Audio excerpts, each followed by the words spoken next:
Assalamu alaikum students. This is another lecture of variational calculus and we are discussing another Arlen-Lagrange equation. Now the condition is Arlen-Lagrange equation with higher order derivatives. Students आप ये जो Aryan Lagrange equation पढ़ने जा रहे हैं ये third one है। सबसे पहले आपने जो आर्यन लैग्रांज इक्वेशन ड्राइव की थी उसमें एक ही इंडिपेंडेंट वेरिएबल था और एक ही डिपेंडेंट था। और सेकंड नंबर पे जो आपने नेक्स्ट लेक्चर में आपने आर्यन लैग्रांज इक्वेशन ड्राइव की थी उसमें आपके पास एक इंडिपेंडेंट वेरिएबल था और मैनी डिपेंडेंट वेरिएबल्स। मगर अब ऐसा नहीं है। अब आर्यन लैग्रांज इक्वेशन अभी आप ड्राइव कर रहे हैं बट इसमें इंडिपेंडेंट वेरिएबल एक होगा, डिपेंडेंट वेरिएबल भी एक होगा, but it will be with higher order derivatives. It means आपका जो फंक्शनल होगा, कंसीडर द फंक्शनल कैसा होगा, I is equal to integral from x1 to x2। जो आपके पास फंक्शन है उसमें एक आपके पास x है, y आपके पास डिपेंडेंट वेरिएबल्स, क्योंकि हायर ऑर्डर डेरिवेटिव है तो ये आपके पास हो गया y प्राइम, ये आपके पास हो गया y सेकंड डेरिवेटिव, और ये आपके पास हो गया third derivative and up to so on, और यहाँ पे आपके पास हो गया y nth डेरिवेटिव। ये आपके पास स्टूडेंट हो गया फंक्शनल। और यहाँ पर जो कंडीशंस होंगी विद बाउंड्री कंडीशंस या एंड पॉइंट कंडीशन आपके पास क्या है, y of x1, y prime at x1, y second derivative eight x1 up to son y n minus 1 derivative at x1 is equal to constant. Also y at x2, y prime at x2, y second derivative at x2 up to son y n minus 1 derivative at x2 is also a constant.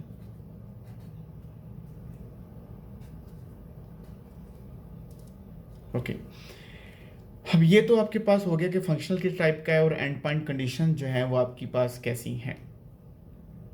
तो वही जैसे हम start करते हैं वैसे ही से हम start लेंगे। In order to derive Euler-Lagrange equation, we have to find a curve which makes the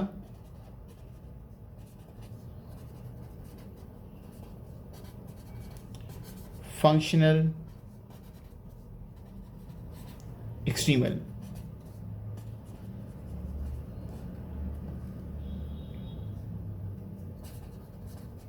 Consider the family of curves y of x alpha is equal to y of x plus alpha delta y of x.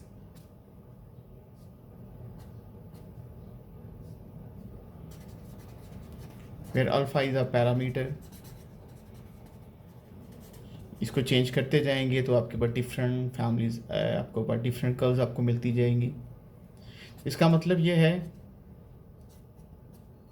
One will be of the function alpha. तो alpha का है, अब इसको मैं rewrite कर रहा हूँ और उसको नाम दे रहा हूँ 5 अल्फ़ा के, 5 अल्फ़ा से डिनोट कर रहा हूँ। और ये इंटीग्रल आपके पास क्या है, x1 to x2 f of x y of x alpha y prime at x alpha y second derivative at x alpha and up to so on y nth derivative at x alpha dx। और आपको पता है कि हम लोग step के बाद क्या करते होते हैं, क्योंकि अल्फ़ा का फंक्शन है, और आपको पता है कि जब जिस पॉइंट पे फंक्शन मैक्सिमा या मिनिमा होता है उस पॉइंट पे उसका फर्स्ट डेरिवेटिव फंक्शन का ज़ीरो होता है। तो तभी हम इसका डेरिवेटिव जो होगा अल्फ़ा के रिस्पेक्ट लेंगे, because it depends on alpha. तो फाइव प्राइम अल्फ़ा आपके पास क्या होगा, फाइव प्राइम अल्फ़ा आपके पास होगा partial over partial alpha x1 to x2 f of x y x alpha y prime at x alpha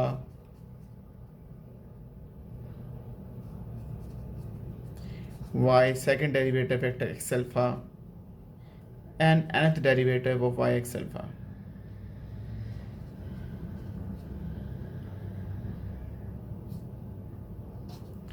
अब इंटीग्रेशन तो x के रिस्पेक्ट है, तो ऑपरेटर को हम इंटीग्रल के अंदर अप्लाई करेंगे, लिख सकते हैं, नो इशू। तो जी सॉरी, चेन रूल यहाँ पे यूज़ करेंगे। तो फाइव प्राइम अल्फा आपके पास क्या होगा, इंटीग्रल होगा आपके पास x1 to x2 partial f over partial x, चूँकि x ही का फंक्शन है, किसी और का मज़ीद फंक्शन नहीं है, तो आप यहाँ पे टोटल डेरिवेटिव लिख लें dx ओवर डी अल्फ़ा। अगर पार्शल x और पार्शल अल्फ़ा लिखेंगे तो मीनिंगलेस हो जाएगा, क्योंकि किसी भी फंक्शन का पार्शल डेरिवेटिव आप तब लेते हो जब उसमें इंडिपेंडेंट वेरिएबल जो होते हैं वो एक से ज़्यादा होते हैं, तो इसलिए लिखने की ज़रूरत नहीं है। उसके बाद स्टूडेंट होगा partial f over partial y partial y over partial alpha, फिर partial f over partial y prime partial y prime over partial alpha, partial f over partial y double prime partial y double prime over partial alpha,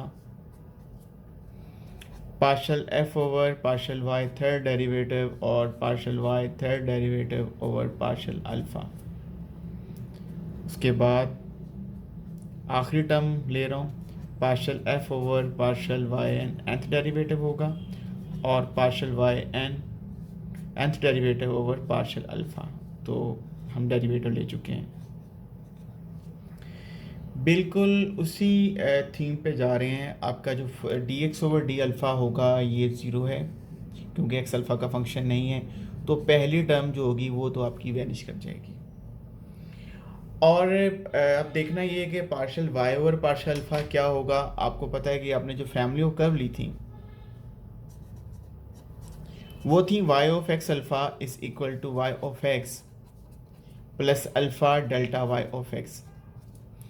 तो अब देखें, जब y को alpha के respect differentiate करेंगे तो partial y over partial alpha, तो y of x को डेरिवेटिव तो अल्फ़ा के रिस्पेक्ट ज़ीरो हो जाएगा, डेल्टा वाई एक्स में अल्फ़ा नहीं है, तो ये आपके पास सिर्फ अल्फ़ा का डेरिवेटिव अल्फ़ा के रिस्पेक्ट वन, तो यहाँ पे आपके पास डेल्टा वाई आ जाएगा। सिमिलरली अगर आप पार्शल y प्राइम और पार्शल अल्फ़ा अप्लाई करना चाह रहे हैं, या तो इसी का डेरिवेटिव आप क्या करें, क्योंकि अल्फ़ा के रिस्पेक्ट तो हो गया, एक्स के रिस्पेक्ट लें तो वाई प्राइम, और यहाँ पर ही Y prime delta Y prime आ जाएगा। यहीं से आप इंक्लूड कर सकते हैं कि जो partial y prime over partial alpha है वो डेल्टा वाई प्राइम है,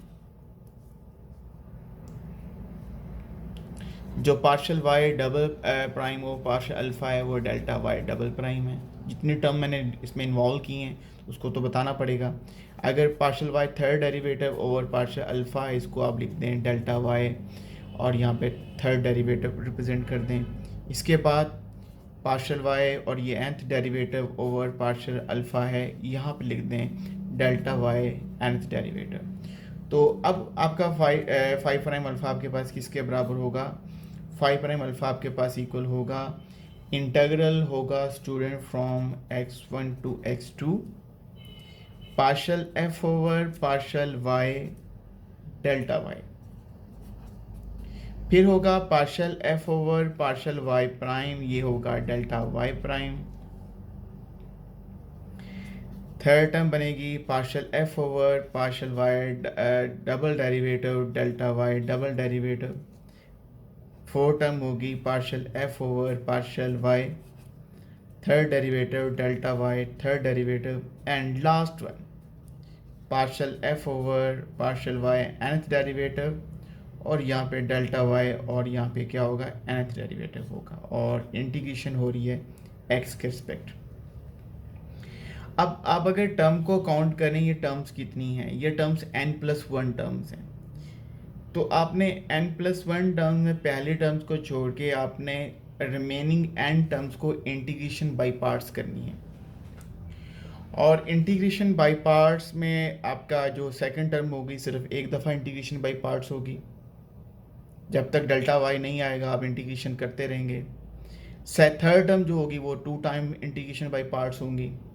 इस तरह जो आपकी फोर्थ टर्म है वो उससे एक ज़्यादा दफ़ा इंटीग्रेशन बाय पार्ट्स होगी। लेकिन आप देखेंगे कि हम पहली 2 या 3 टर्म्स के पर इंटीग्रेशन बाय पार्ट्स यूज़ करेंगे और उसके बाद उसको जनरलाइज कर देंगे।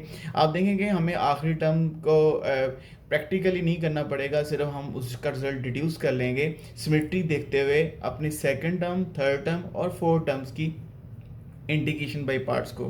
तो चलते हैं, सबसे पहले मैं सेकंड टर्म यहाँ पे स्टूडेंट लूँगा, उसके बाद थर्ड टर्म लूँगा और उसके बाद फोर्थ टर्म लूँगा। जी सेकंड टर्म आपके पास क्या है, x1 to x2 partial f over partial y prime, और ये आपके पास है डेल्टा y प्राइम dx। तो डेफिनेटली आप क्या करोगे, आप इंटीग्रेशन बाय पार्ट्स में डेल्टा y प्राइम की जब इंटीग्रेशन होगी पार्शल f और पार्शल y प्राइम तो वैसे ही होगा। यहाँ पे डेल्टा y और this is the lower limit and this is the upper limit. Negative sign होगा, यहाँ पे इंटीग्रेशन होगी x1 to x2 delta y होगा, और उसके बाद आपके पास क्या होगा, डेरिवेटिव होगा पार्शल f और पार्शल y प्राइम का d over dx, partial f over partial y prime, और दिस इज़ द dx। अब हमने फर्स्ट टर्म जो कि इंटीग्रेशन हो चुकी है तो हमने इसको एवेल्यूएट करना है कि आपका रिजल्ट क्या आएगा। देखें तमाम कर्व्स का स्टार्टिंग यानी कि सेम एंडिंग पॉइंट्स हैं, और दूसरी बात ये है कि आर्गूमेंट आप ऐसे भी दे सकते हैं कि चूँकि y जो है वो x1 पे कांस्टेंट है, y first prime x2 y first prime भी x1 पे कांस्टेंट है, तो इसका मतलब है कि उस पॉइंट के ऊपर वेरिएशन जो होगी वो आपके पास क्या होगी, ज़ीरो होगी। मैं यहाँ पे लिखूँगा as y of x1 is equal to constant, then delta y x1 आपके पास क्या होगा, ज़ीरो। जिस और similarly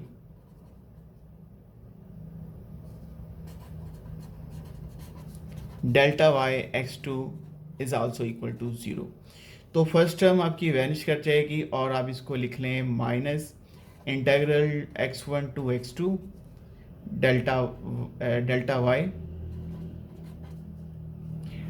the first derivative with respect to x partial f over partial y prime, और ये आपके पास क्या हो गया, dx हो गया। ओके अब स्टूडेंट हम सेकंड टर्म लेंगे। सेकंड टर्म आप देख सकते हैं क्या होगा, again integral from x1 to x2 partial f over partial y prime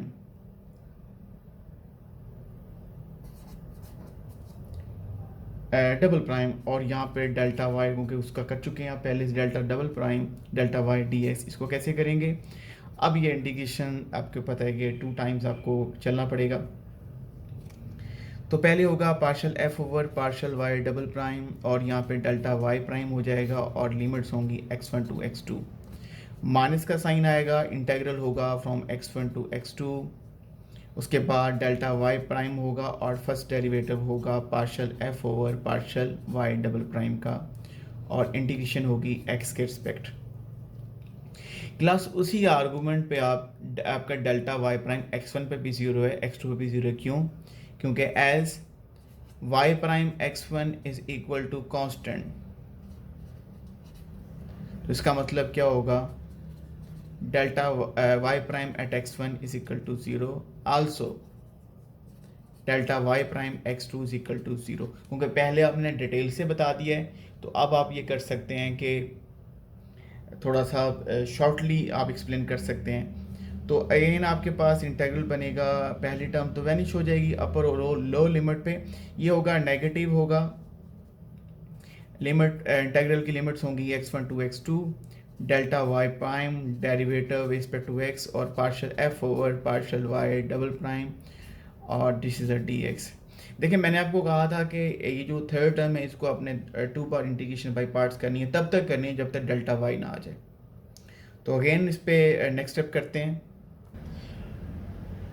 मैं इसी स्टेप को दोबारा लिख रहा हूँ।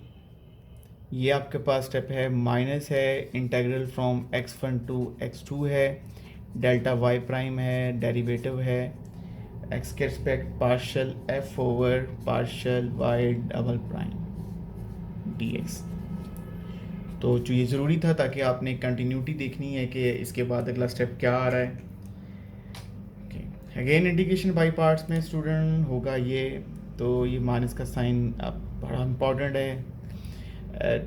डेल्टा वाई प्राइम आपके पास क्या होगा, एज डेल्टा वाई प्राइम की इंटीग्रेशन डेल्टा वाई होगा और फर्स्ट डेरिवेटिव सेकंड टर्म यानी कि वैसी आ जाएगी पार्शियल वाई डबल प्राइम।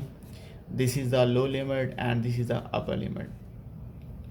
उसके बाद इंटीग्रल होगा फ्रॉम x1 टू x2, यहाँ पे आपके पास आएगा डेल्टा वाई और यहाँ पे आप मज़ीद जब अगेन डेरिवेटिव लेंगे तो ये सेकंड डेरिवेटिव होगा d2 over dx2 partial f over partial y double prime dx।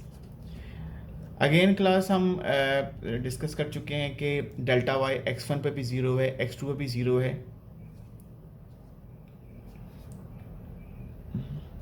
Delta y since delta y x1 equal to zero also delta y x2 zero, तो आपकी टर्म बनेगी ये माइनस, ये तो हर ज़ीरो हो जाएगा, माइनस इंटू माइनस प्लस हो जाएगा। तो हम इसको लिख सकते हैं integral from x1 to x2 delta y d2 over dx2 partial f over partial y prime dx। तो माइनस और माइनस प्लस तो मैं जानबूझ के इसको माइनस का स्केल लिख रहा हूँ। आप एक चीज़ नोट करें, जब आपने इसको एवेल्यूएट किया था integral from x1 to x2 partial f over partial y prime delta y prime, आपका रिजल्ट आया था माइनस, इसको मैं लिख रहा हूँ minus minus to raise to 1 और इंटीग्रल आपका था x1 टू x2, ये डेल्टा y था और ये फर्स्ट डेरिवेटिव था partial f over partial y prime का। ये टर्म मैंने दोबारा से रीराइट किए, ये स्टूडेंट वो टर्म है सेकंड टर्म जिसको मैंने one time integration by parts किया था। अब मैंने क्या लिया है कि अगर ये मेरे पास इंटीग्रल हो x1 to x2 partial f और partial y double prime delta y double prime dx, तब क्या बनेगा minus one raise to 2, integral होगा x1 to x2 delta y होगा और यहाँ पे सेकंड डेरिवेटिव होगा किसका, partial f over partial y double prime dx। ये दोनों रिजल्ट जो मैंने किए हैं, कैलकुलेट किए हैं, that is simple integration by parts. ये दिखाने का मकसद क्या है कि थर्ड जो आपके पास रिजल्ट मैं करने जा रहा हूँ मुझे उसकी कैलकुलेशन ना करनी पड़े। मैं ये कह सकता हूँ सिमिलरली अगर integral x1 to x2 partial f over partial y third derivative delta y third derivative dx होगा तो आप खुद से कहेंगे ये minus one raise to 3 integral from x1 to x2 delta y ही रहेगा क्योंकि पुराने दोनों रिजल्ट में डेल्टा y है और यहाँ पे थर्ड डेरिवेटिव होगा dx3। आपके माइंड में आ रहा होगा ये क्यों कहा जा रहा है, क्योंकि जब 3 दफ़ा इंटीग्रेशन बाई पार्ट्स करेंगे तो लास्ट जो इंटीग्रल बनेगा उसमें थर्ड डेरिवेटिव होगा, तो ये हो गया dx। जैसे कि मैंने कहा था कि मुझे सारी वर्किंग नहीं करनी पड़ेगी, तो मैं लास्ट रिजल्ट को भी लिख रहा हूँ x1 to x2 partial f over partial y nth derivative और ये delta y nth derivative dx, और ये क्या होगा, ये होगा minus one power n integral from x1 to x2 delta y और ये x के रिस्पेक्ट टू डेरिवेटिव होगा nth डेरिवेटिव होगा dn over dxn partial f over partial y nth derivative और dx। तो क्लास ये सिंपल कैलकुलेशन थी, पुरानी कैलकुलेशन को सामने रखते हुए उसकी सिमेट्री बताते हुए मैंने आपको नेक्स्ट कैलकुलेशन भी करके दी है। अब आपने स्टूडेंट करना क्या है, अब आपने ये करना है कि जो इंटीग्रल आपने लिया था 5 प्राइम अल्फ़ा, उसमें ये तमाम वैल्यूज हैं सब्स्टिट्यूट कर देनी है। तो 5 प्राइम अल्फ़ा आपके पास जो पहली टर्म को तो हमने इंटीग्रेशन बाई पार्ट्स की ही नहीं थी, वो हमारे पास आई थी x1 to x2 partial F over partial y delta y. Okay, उसके बाद जो दूसरी टर्म आपके पास बनी थी वो थी आपके पास प्लस -1 रेज़ टू 1 और इंटीग्रल था x1 to x2 delta y, और यहाँ पे फर्स्ट डेरिवेटिव था किसका, partial F over partial y prime का। जो नेक्स्ट टर्म थी उसमें -1 रेज़ टू 2 था, integral from x1 to x2 delta y, और यहाँ पे सेकंड डेरिवेटिव था partial F over partial y double prime d x. इस तरह नेक्स्ट टर्म जो मैंने डिड्यूस की थी वो थी -1 raise to 3 x1 to x2 d3 over dx3 partial F over partial y third derivative dx, और उसके बाद लास्ट जो टर्म थी वो थी -1 raise to n x1 to x2, यहाँ पे डेल्टा वाई लिखना था जो मैं अब लिख रहा हूँ डेल्टा वाई, और ये होगा d n over d x n partial F over partial y n nth derivative, और तमाम को अगर आप क्लोज कर दें ओके, ये डी एस के रिस्पेक्ट है।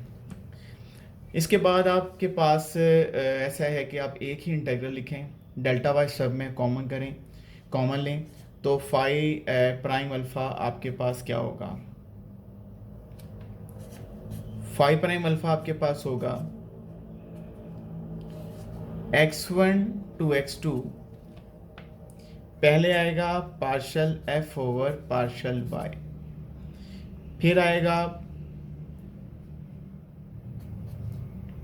-1 raise to 1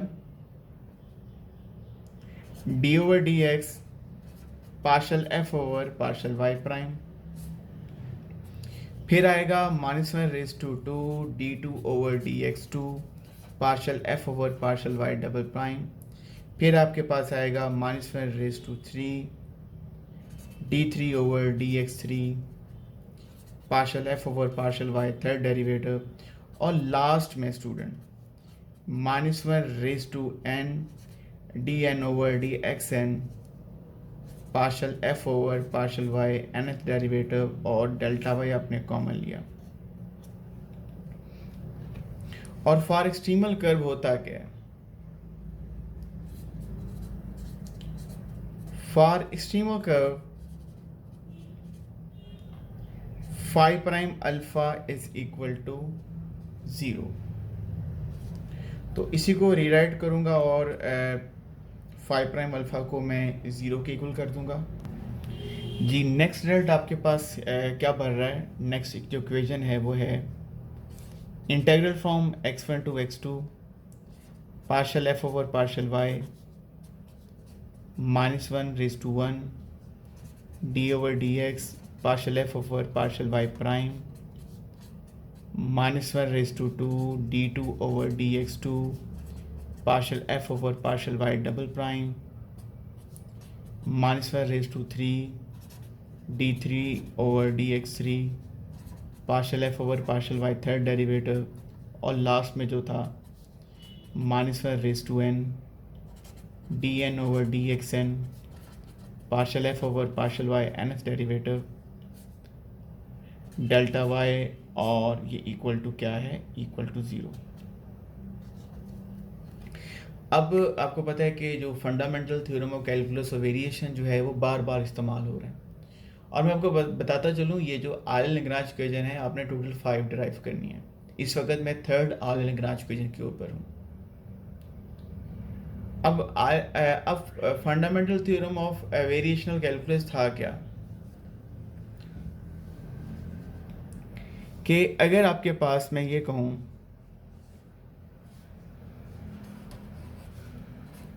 late phi of x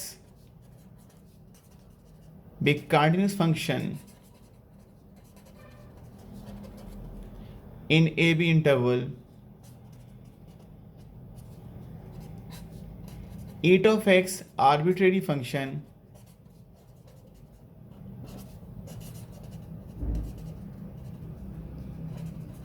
and eta a equal to 0, eta b is equal to 0, and if integral from a to b phi of x eta of x equal to 0, then ultimately phi of x equal to 0. अब ये लिखने का मतलब ये था कि आपको चलें ये भी रिकॉल करवा दूं। स्टूडेंट ब्रैकेट्स के अंदर ये जो सारा जो आपको जो फंक्शन है ये बेसिकली फाई ऑफ एक्स है, जो और चूँकि वाई काइंडनस है और Y has continuous and first and derivatives, और एफ जो है वो भी काइंडनस फंक्शन है with respect to its arguments. और इसका मतलब है कि ये सारा फाई ऑफ एक्स का बिहेवियर है, ये डेल्टा वाई है जिसको मैं यहाँ पे ईटा कह रहा हूँ, और आपको पता है डेल्टा वाई x1 पे भी 0 है और डेल्टा वाई x2 पे भी 0 है। तो यहाँ से क्या होगा, from fundamental theorem of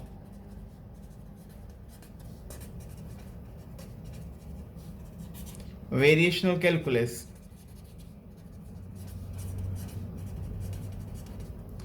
partial f of partial y minus 1 raised to 1 d over dx partial f over partial y prime plus minus 1 raised to 2 d2 over dx2 partial f over partial y double prime plus minus 1 raised to 3 d3 over dx3 partial f over y third derivative up to so on minus 1 raised to n dn over dxn partial f over partial y nth derivative is equal to 0. अब ये student आपकी Alan Lagrange equation है, और ये कब बनेगी, जब आपके पास y जो होगा विद हाई ऑर्डर डेरिवेटिव होगा, यानी कि y भी इन्वॉल्व है, y प्राइम भी इन्वॉल्व है, y डबल डेरिवेटिव भी इन्वॉल्व है और y nth डेरिवेटिव भी इन्वॉल्व है। जब आप एक्सरसाइज करेंगे, एक्सरसाइज जो है वो आपकी असाइनमेंट है कि आप एग्जांपल भी कीजिएगा और उससे रेलिवेंट आपने प्रॉब्लम्स करने हैं, और वो प्रॉब्लम्स आपने करने हैं जिसमें आपको एक डिपेंडेंट वेरिएबल नज़र आए, से आपको y नज़र आ रहा है, y प्राइम भी नज़र आ रहा है और y डबल प्राइम भी नज़र आ रहा है। अगर आपको सेकंड डेरिवेटिव नज़र आ गया, इसका मतलब है कि आपकी जो आलन लैग्रांज इक्वेशन है वो ये इस्तेमाल होगी, और इतना ज़्यादा डेरिवेटिव प्रॉब्लम में इन्वॉल्व नहीं होंगे, क्योंकि स्टूडेंट अगर फर्ज करें y इन्वॉल्व है, y डबल प्राइम इन्वॉल्व है, तो आप सिर्फ फर्स्ट 3 टर्म्स तक चलेंगे, और अगर आपके पास y थर्ड डेरिवेटिव भी इन्वॉल्व है तो आप अगली टर्म को भी इंक्लूड करते जाएंगे, और जैसे जैसे y के डेरिवेटिव आपको प्रॉब्लम में ज़्यादा से ज़्यादा नज़र आते जाएंगे, वैसे वैसे आपने ये टर्म ऐड करते जाना है। तो ये स्टूडेंट आपकी थी third one Alan Lagrange equation.